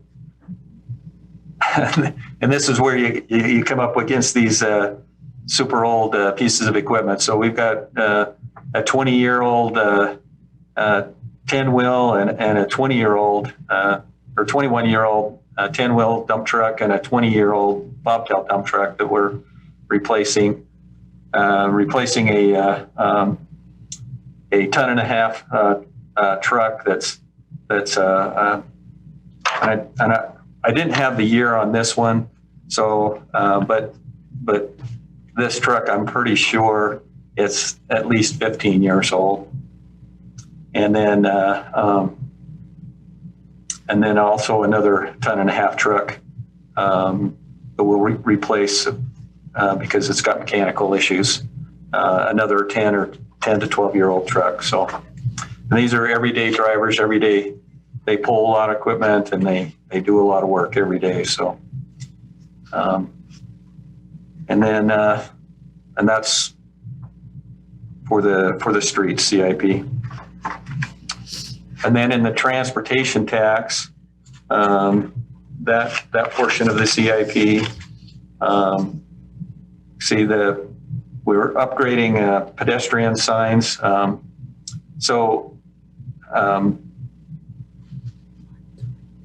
not super familiar with these other than I see them now and again. When you come across a stop sign or a caution sign that's got flashing LEDs all the way around it, that's some of the signs that we're looking at upgrading throughout the city for crossing and for just stops and things like that. In a few areas that we've decided to try to see if we can't get people's better attention. And really, these are pedestrian safety items to improve the safety at crossings at 13th East and 5290 South. There's one there, and then also at Fashion and 5770 South. There's just some areas that we felt like that has needed, that's been neglected a little bit and needed to see if we can make it safer for our pedestrians. Danny, let me ask you, is the one on 5770 South, is that the one Fashion Place or Boulevard? Is that the corner where Tosh is? Let's see, Chris, do you know where that is exactly? I think that's where it is. Yes, I believe it's the existing intersection. It functions well as a school crossing, but in hours that are not covered by school, there's not a lot of visibility. And that's why I want to go with the signs. All right. Yep. That's what I'm thinking. Thank you. That's why I brought those guys. So, and then the other projects, you can see, fortunately, we did get some money from the legislature this year. Some one-time $500,000 and then ongoing for 15 years, another $500,000 each year for those 15 years. So we're going to put it to good use. But you can see that one of those increments is going to go to some road improvements along Commerce. And that may change depending on whether this project actually goes in or not. So, but we will be using that money definitely for the good of Murray City. Again, radar speed signs. We're planning on putting another or purchasing another and replacing some that we already have. I think the 30,000 will get us somewhere between 8 and 9 of those, depending upon the size and what they're capable of doing. Jeremy Drive, Jeremy Court, an overlay on that. Concrete repairs and overlay on Maplewood and Ashwood. And again, all of these are projects that have been on our list, but also rose to the top of the list with our new street scan program as well. So Bellevue and Afton overlay there. Main Street, Starlight and Moonridge overlays. And then we have, again, a federal aid project, our Vine Street project. This is part of our matching funds that we have to give and put into the project.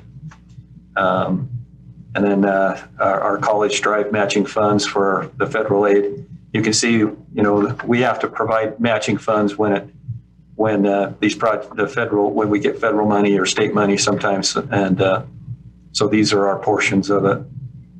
Anderson Avenue, the water line is already in, but the water department's already done, or water division's already done that, and now this will be money to shape and overlay that road. And then we'll need a new vehicle for our engineering division with this new engineer coming on. And then Lorene and Surrey Lane. And those are the projects for the transportation tax for identified for fiscal 22. So any questions on those? No questions here. Okay, awesome. So of course, then we have our Class C funds, and so we have our projects identified that where those projects, where that money will be going. Of course, we always purchase our road salt out of the Class C, and then we have our slurry seals and crack sealing and patching that we take out of that as well. We have our sidewalk money that comes out of that. So again, we've budgeted $350,000 this year for the sidewalk replacements and ADA ramp replacements. And again, this money is separate of some of our road project money that we include curb and gutter and sidewalk replacements in as well. And then our Main Street to 45th South to the city limits. If you've driven down there near Fire Clay all the way to the Big Cottonwood Creek, that road's pretty rough. And so we were trying to do it. We tried to do it last year, but we just didn't have the funds available. So we're planning on doing that this year. And then this is our matching funds for Cedar Street sidewalk project there. And so that project will be done after school lets out this year. And then Commerce Drive, Vine Street, 5300 South overlay project there. It's a pretty good sized project. So, and that's where our Class C money will be going this year. Any questions on that? No questions. Okay, so page 18 will be where the water fund.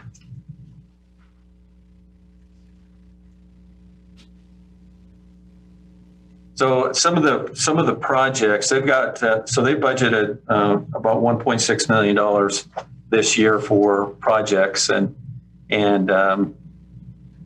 some of those will be projects that will be done by contractors. Others will be done in-house. There's a number of projects that need to be done to stay ahead of road projects and rebuilds and overlays. And so there's our Commerce Drive between 45th and 48th. Part of that water line's been done, but they're going to finish that. 370 East off of Winchester, Nema Drive, Sagewood, 4th and 5th Avenue. Water lines need to be replaced as part of the overall downtown area. Century Drive, 5750 in Deerfield. And I'm not sure that we can get all of those done, but that's the list. There's never not enough projects. We have plenty of projects. It's just funding and time. So, we need, in addition to that, is new meter reading equipment. Our Itron is phasing out part of the old equipment, and so we're going to have to replace all of our readers for our meter readers. This gets us started, but we're still going to need some next year as well. And then again, our water department has a buyback program with Bobcat for our skid loader.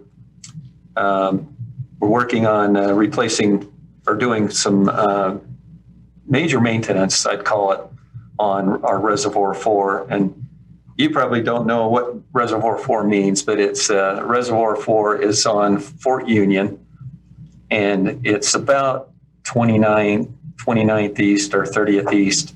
It's right on Butler Hill, and it's off to the north side of Fort Union. It's actually just barely west of the church that's right at the very top of Fort Union, and that's Butler Hill there. So anyway, that has needed some maintenance for their drainage around it and coating on the top, and so they're looking at the options that they need to do there and make those repairs that are necessary. That tank is a huge part of our water system, and we want to make sure that one is always operational and in good shape. Then our Monrock well, which is about the same east, but it's a little bit to the further north in the subdivision. The old Monrock gravel pit, and that's why we call it Monrock Well, is where that subdivision was built. Pardon me? I'm not sure who that was. Okay. Okay. Anyway, inside that neighborhood there, originally there was a concrete wall or concrete fence that was put in there. And it was really nice fence. But over the years, the neighbors, when the subdivision was built, the neighbors have piled up dirt on the back side of that fence, and it was never built to hold that kind of weight. And it has slowly deteriorated where many of those panels have dropped. And so they need to, the water division needs to get in there and get those get that wall replaced and upgrade it to something that'll hold that hill. They're going to replace an 11-year-old truck,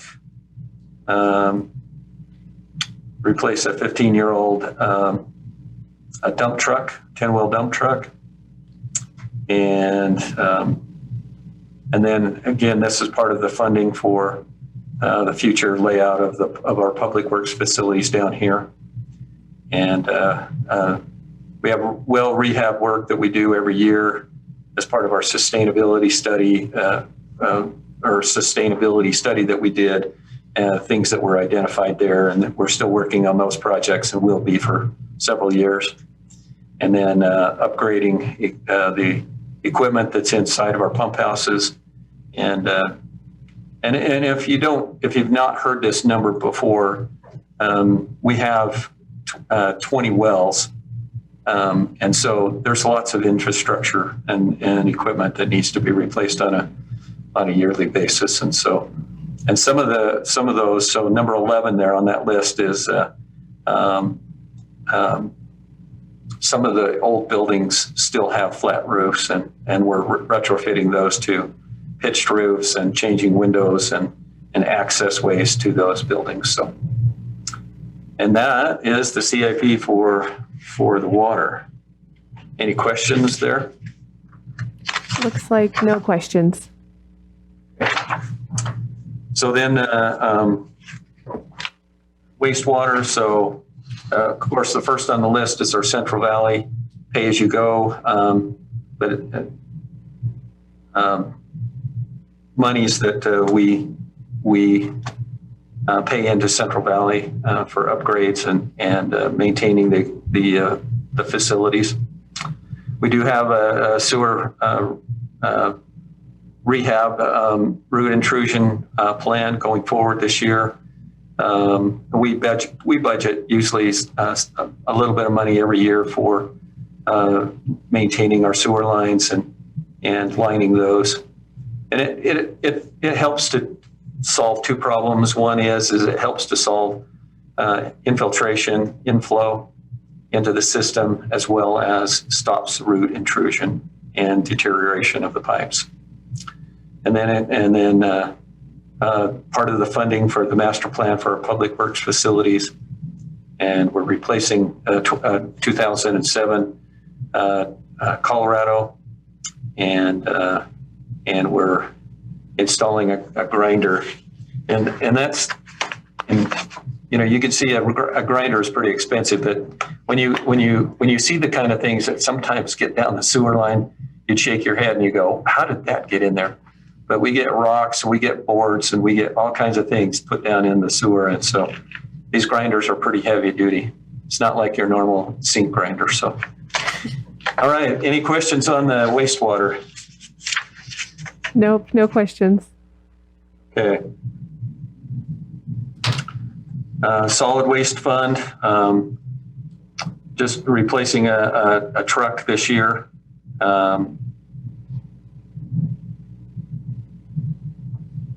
It's got it's got 110,000 miles on it. So it's a truck that's it's used every day with the pulling the trailers around the green waste trailers. And then Stormwater Fund, we have the project Vine Street from Rodeo Lane to Little Cottonwood Creek, and then upgrading one of their excavator and replacement of an older pickup. And most of these pickups are larger pickups that we're purchasing because they have to have be able to handle a large plow for our snow removal services. So that's solid waste and stormwater. Any questions for those two? Looks like no questions. Okay. So then our central garage, we're going to replace our air conditioning recharge machine to the new type of Freon, and then replace two hoists that are inside the facility, or inside our shop, and that's the CIP for the central garage. Thank you. Any questions? Council, any questions? No, just thank you. Hey, thanks. Good job. Thank you. Yes, thank you so much for all of the information and for everything you and your team does. And with that, I will say let's take a 30-minute break and we will be back on track for 3 p.m. with Karen with the court. Does that sound good? Oh, they're ready? Oh. How are we on a break? We haven't taken a real break. Do the courts. Does that sound good? All right, well, let's do the courts. Perfect. Then let's do the courts and then we will take a break. Thank you, Jennifer. Hello, Karen. Welcome. Hi, how is everybody today? We're doing all right. Just happy to be talking to you and want to hear how it's going. It's going good. The judge is here. Hello, sorry. Judge. Sorry, I can't see you. I'm just trying to text the Jennifer. Jennifer just text me. I'm just trying to text the judge and tell him to come online so that he can be part of this. Sounds great. So hold on just a moment, please. Sorry about that. He's logged on and went for a walk. He's logged on, but I think he's with somebody right now. Oh, okay. So I have him doing 2 duties today. So That's how we do it. But while we're waiting for him to come on, do you have any questions for me about about our budget? Let's see, what page are we on? We're on. I'm showing it's page 20. Oh, look, everybody else over here was already there. They're all. There we go. We'll get there. Okay. Did anyone have any questions outright when they looked through it? I'm just curious, how is the facility doing? The building itself, Yes. the building's doing fine. Is it still a challenge? We have Jeff. Martin comes over and does stuff for us, and that's been really nice to have him do that. In the past, it's when Mike was the court administrator, he would just hire people. And now we just have, I call Jeff and say, this is broken, and he can either fix it or he has somebody else come do it. So it's been very nice to utilize that because he knows all the people. And if he can't do it, then it gets done one way or another. So we put a lot of stuff into the building before Mike left. We repainted it, recarpeted it, reupholstered our courtroom benches and our chairs for the jurors and everybody else. So we did a lot of other work before COVID hit. And as you know, we closed upstairs. So we had a lot of stuff that was up there that we could bring down and utilize. And we slowly, I think in 2019, replaced lights because they were going out. And so right now we're doing good. It's always a leak. That's the running joke is it's a leak in progress. But it seems that we get floods. How we're a flat building above ground and we get floods, I have absolutely no idea, but we do. So. So Karen, are you? When can people join the courtroom? We are not having in-person hearings yet. The Supreme Court said through July 30th, and I haven't received any notice saying that it's going to be sooner. So your video on too. Oh, I don't know. Okay. Well, when that is open, I know a lot of us council members would love to come and take a tour. So Yeah. And that would be great. That would be really good. So thanks. we want to get back to normal too. Whatever that normal is. Right. We all do. Absolutely. Yeah. Okay.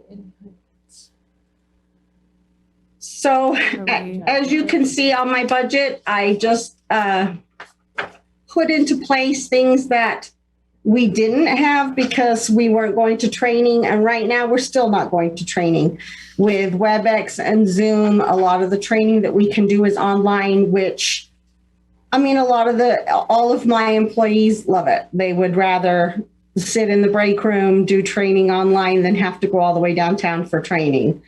So I just kind of left it where we were in 2019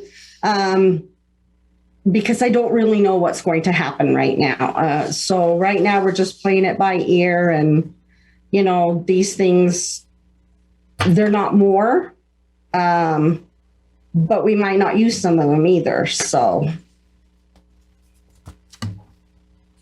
Well, sounds good. I don't think we have any concerns or questions as far as your budget goes. I do feel bad not saying hi to the judge, but.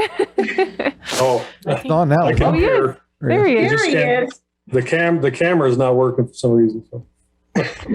Well, dang it. Is there anything you want to share with us? No, appreciate your support and help. Thank you. Excellent. Well, thank you both so much. And we will finish up your section so you can go about your day if you like. Okay. And we will take a break. Why don't we take a break until 3? And then if Kim's not ready, then we can always sneak in Brenda. Does that sound good? All right, let's break until 3. Thanks, Karen. Thanks, We'll be Judge. back then. Thank you. Thank you. Thank you. Thanks, Karen. See ya. All right. We are reconvening after a short break. And is Kim ready for library? Yes, I am. Hi, Kim. How are you? Good. How are you doing today, Kat? Doing all right. We'd love to hear about the library and how y'all are doing. Okay. Well, we're doing good overall. And I just thought we should talk about this budget. There's not a whole lot here that probably is very different from what it's been in the past. We are increasing our equipment maintenance to somewhat because we're getting quite a bit of new technology that is going to cost us a little more money to maintain, and so that is reflected in that equipment maintenance line, which is 42,510 if you're following along there. In addition, we are adding some money to our professional services budget, which is the 43,000 is the line item there. And we are doing that for a feasibility study to try to find a site that the new library building can be built on. So we wanted to budget some money for that. Other than that, although we've shifted funds around some in our materials budget, the overall materials budget has stayed the same. And then we still have that $115,000 that we set aside because of our very old furnaces and air conditioners that could die on us at any time. So we know that they are old and will need to be replaced, and we're just replacing them as we go along. And then the other, we have added $150,000 to do a little bit of retrofitting here inside the library to try to find ways to separate staff and build partitions so that they're safer and not so close together. So those are really the main changes to the budget. And do you have any questions about any of those things? No questions about any of those numbers. Looks good. Could you tell us a little bit about the library opening up and what you all are doing right now? Yeah, so what we're doing currently is we're limiting capacity by making sure that people that come into the library have either can make a reservation or make an appointment when they walk in the door, or else before they've come in, they have an appointment. And we're allowing people to use computers for 30 minutes. And then we are also, we have a little area called Browse and Borrow that we are, it's a lot of displays, so lots of new materials and appealing materials that are on display for people to choose from. People can also still use our curbside service, our hold pickup service, place holds and then pick up their things curbside. And we have the new drive-through window that they can use to pick up their materials, which has been very popular.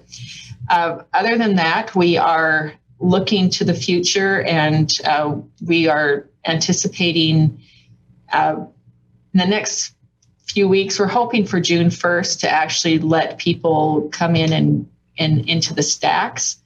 At that point, we will have some of our most vulnerable staff fully vaccinated, people that have to be out in the stacks for the majority of their job.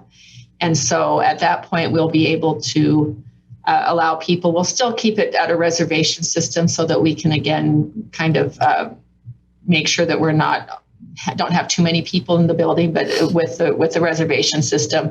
And that doesn't mean that they have to pre-register.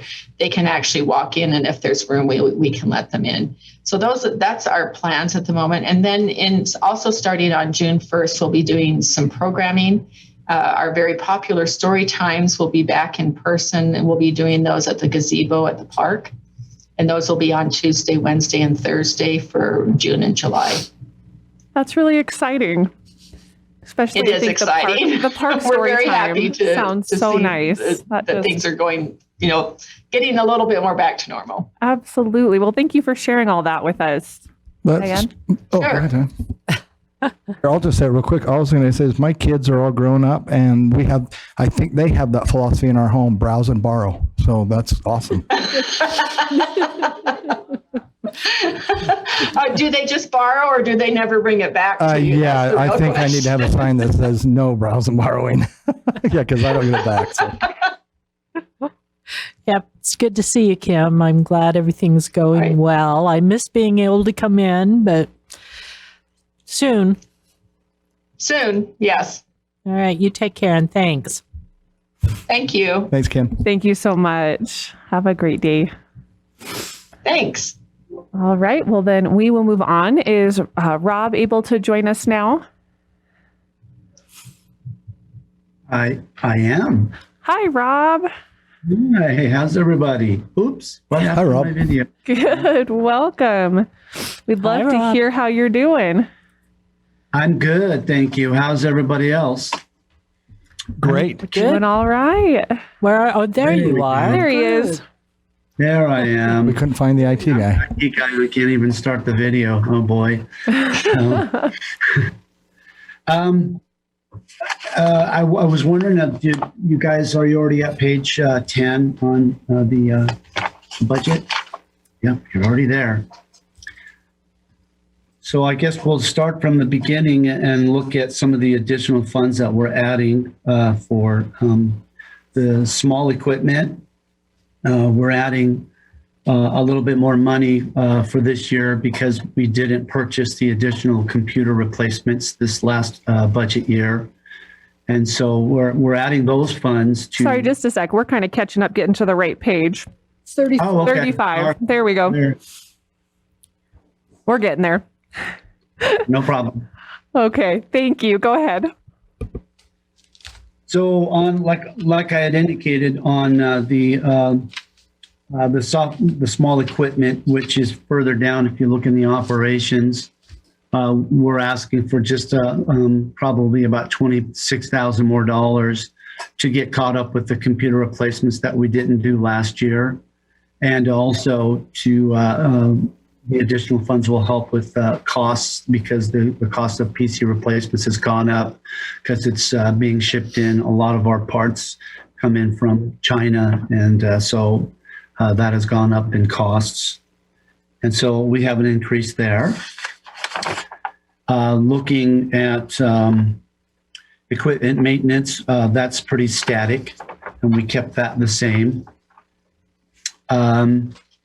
In professional services, we had to increase that a little bit because costs have gone up for some of our the services that we have rendered that they do for us, and so we increased that $5,000.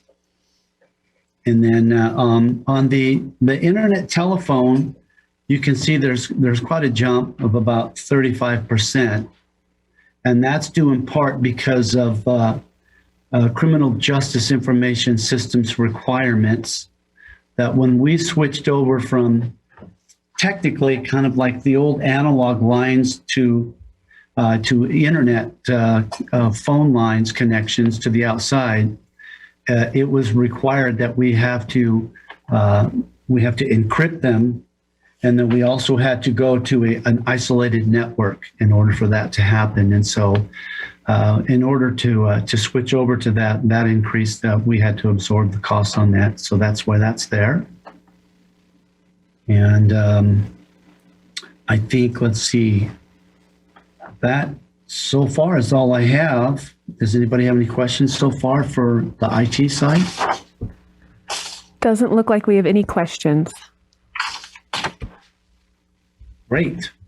Going over to the GIS fund, there's really not too much that we're adding.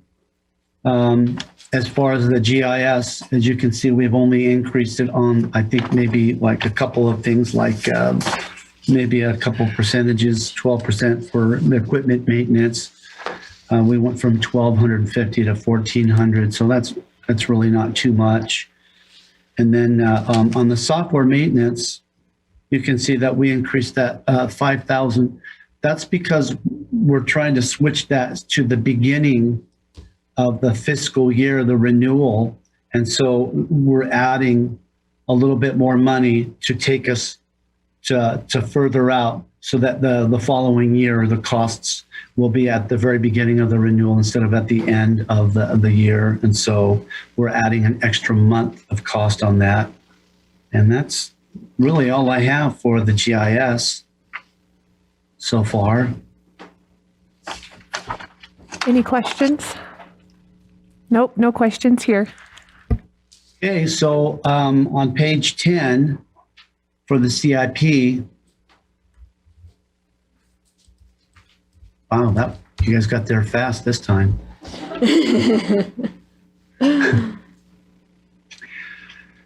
You can see some costs there. Is everybody ready? Yes. Okay, well, so you can see some costs there. I have the additional sand storage space. Talking with Brenda, we'll put this on for this year, and then she thinks we'll probably have to just move that to small equipment. And I believe that's what she had discussed, or we had discussed. So eventually, we won't see that all the way across all those years. We found that when we switched over the utility billing system from the old system to this new system, there's just been an explosion of data that's being added to our SAN systems. And so we just need to probably annually add additional space every year from now on.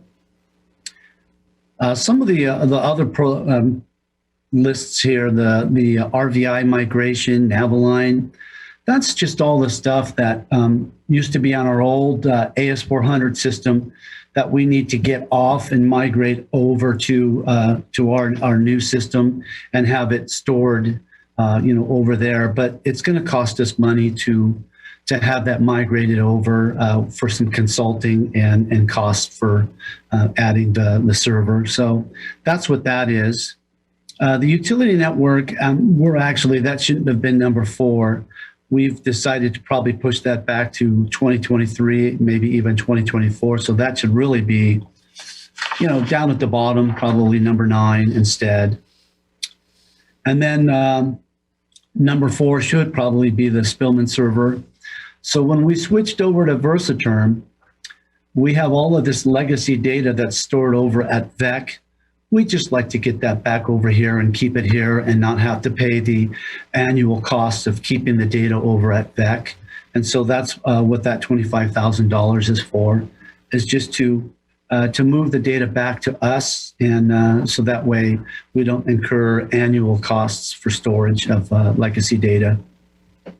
And then some other ones are just some projects that are small projects, but they're not priorities. Does anyone have any questions so far? Nope, no questions. No questions? Okay. And then last, some of the older ones is as you can see, it goes to 2024. We want to just start replacing the Wi-Fi, some of the hardware that's out there in the park because it's over 5 years old.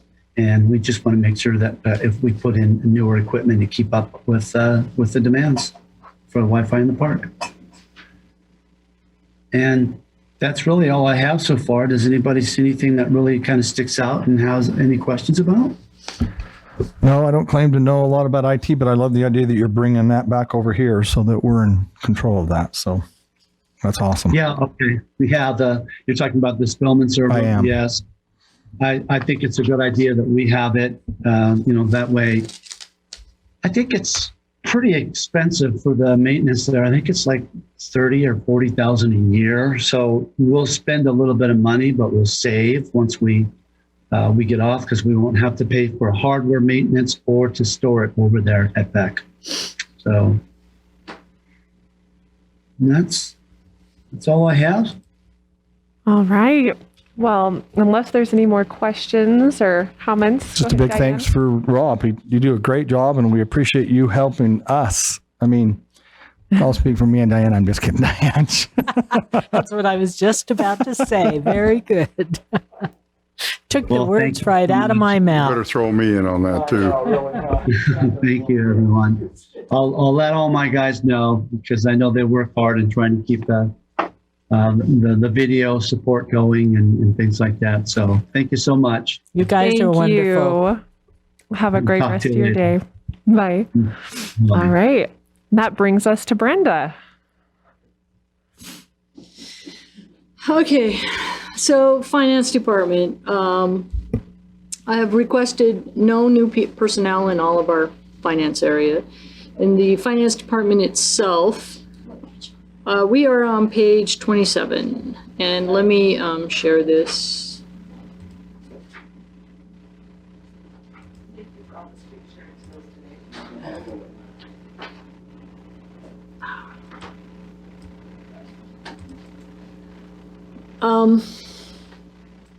The only change that I actually made to this, the operations for the finance staff itself, which is Nate, Joanne, payroll, and myself, is to return the travel and learning to a level equal to or slightly under the 2019 budget. I do need to attend a national conference at some point, and I'd like 2 people to attend the UGFOA conference. And this year there's going to be 2 in fiscal year 22 because they moved the spring conference to the fall, and then they will do it again in the spring, back to its normal schedule. So I get to go to St. George twice. It's not that big of a deal. So that's it for the finance. Everything else stayed the same and is good. The recorder's office, we have the same people, same number of people, and we have our part-time person that does passports. Her salary is basically paid for through passport fees. The expenses, only thing that increased was to return their training back to a normal level. And then we have elections in there. And I budgeted it for $60,000. It was a not to exceed. And I think it was not to exceed $58,000. So we should be okay right there. Usually they don't even come close to their not to exceed. They put a lot of contingency into their budgets just in case. So that should be a good number for our election process. On page 30 is the Treasury. That would be the treasurer and the clerk, Phyllis. I'm still kind of refining what they're doing since we removed the meter readers.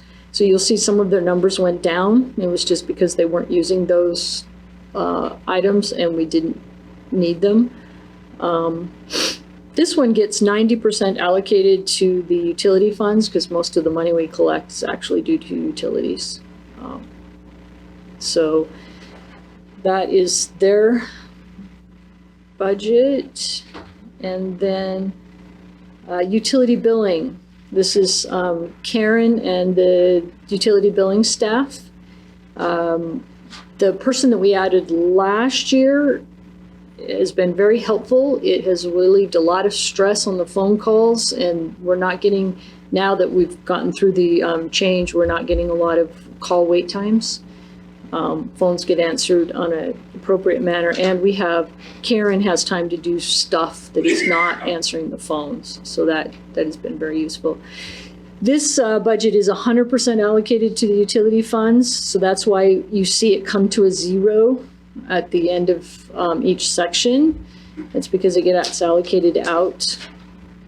We actually didn't increase anything but the contract services as we further refine how much it's going to cost us to mail the city bills through the Master's Touch, which is much cheaper than it used to cost us to do it ourselves. But we're still kind of refining how that's going and how much that's going to cost. And that's the only line item that I adjusted on here. And that is it for the finance department. No changes. We're just doing our thing. I love that. I'm just doing my thing. Just doing our thing.